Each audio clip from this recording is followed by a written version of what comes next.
Je rêve d'une lune de miel en Polynésie. Je vous vois bien dans un bungalow sur pilotis au-dessus d'un lagon. Vous lisez dans mes pensées ? Avec mon fiancé, on adore aussi la plongée. Alors, je vous propose une matinée avec les Raymanta avant de partir observer les baleines à Tahiti. Ne me réveillez surtout pas. Je vous réserve aussi un cours particulier avec des chefs locaux pour confectionner un repas ensemble. Mais j'ai trop hâte. On va devoir avancer le mariage. Vous vous occupez vraiment de tout ? Oui, avec Marco Vasco, vivez votre voyage d'esprit libre. Vous faites les mariages aussi ? Rendez-vous sur marcovasco.fr pour imaginer votre prochain voyage sur mesure. Les podcasts du Figaro. Remède à l'ennui, sombres piquettes ou pépites insoupçonnées, les vins de la voiture-bar valent-ils vraiment le voyage ? Réponse en rouge et blanc.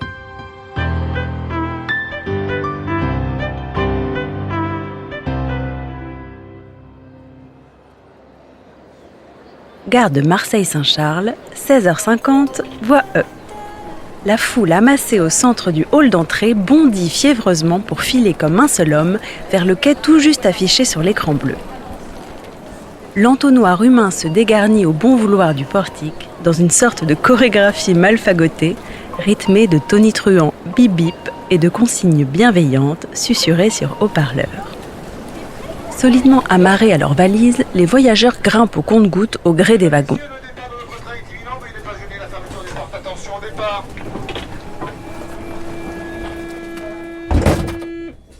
Nous voilà enfin à bord.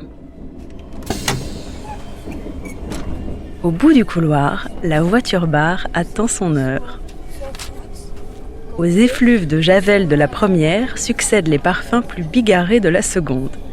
Lait en poudre, transpiration, eau de Cologne, soupe tiède, et au bout de l'allée, au-dessus d'une dame au chignon bas et l'air absent, une auréole de Chalimard. Au premier étage de la voiture 14, une longue file se presse déjà le long du comptoir en PVC, hérissé de maigres encas copieusement plastifiés. Madeleine pur beurre, cake citron pavot, chips BCBG cuites au chaudron. 17h04. Trop tard pour un café, mais trop tôt pour un verre de vin. Les indécis s'autorisent une bière. 4,50€ pour une Heineken, 6,10€ pour une Gallia. Bon, blonde et non filtrée, une mousse de connaisseur. Ajoutez à ça un sachet de mini saucisson sec et la note caracole à 1 billet rouge.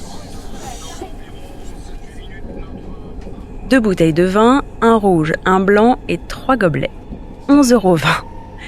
La commande a du chien. Perché sur un tabouret, carnet grand ouvert, la dégustation commence. On démarre par le blanc. Domaine de Péréou, IGP Côte de Gascogne, millésime 2022. Un assemblage de Colombard et de Sauvignon, format 18,75 centilitres, cuvée pas comme les autres, en exclusivité SNCF. Bouchon à vis, typographie moderne, le diable se cache dans les détails. La robe est jaune, le reflet vert. Au nez, une typicité de chèvrefeuille, des arômes exubérants d'agrumes, de pêche et un peu de sueur. En bouche, une acidité à vous décoller l'aluette, des notes de rhubarbe, de sucre roux et de tristes fruits de la passion. La note, sans commentaire.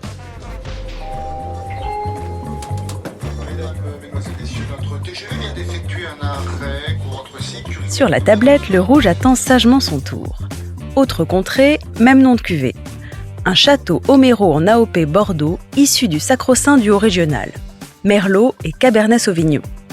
Une belle couleur rubis, des arômes de cerise noire et de chêne taillé à la hache. Une bouche ample, vocodée, tannique, qui passe d'innocents fruits rouges à des accents plus carnassiers, presque un appel au croque-monsieur. La note, satisfaisant. À notre gauche, un cinquantenaire monté à Aix s'offusque de l'absence de rosé.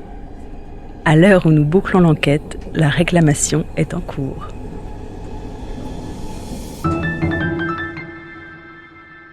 Merci d'avoir écouté ce podcast. Je suis Alicia Doré, journaliste vin. Vous pouvez retrouver Parlons Vin sur Figaro Radio, le site du Figaro et toutes les plateformes d'écoute. Si vous avez aimé cet épisode, n'hésitez pas à vous abonner et à laisser votre avis. À bientôt!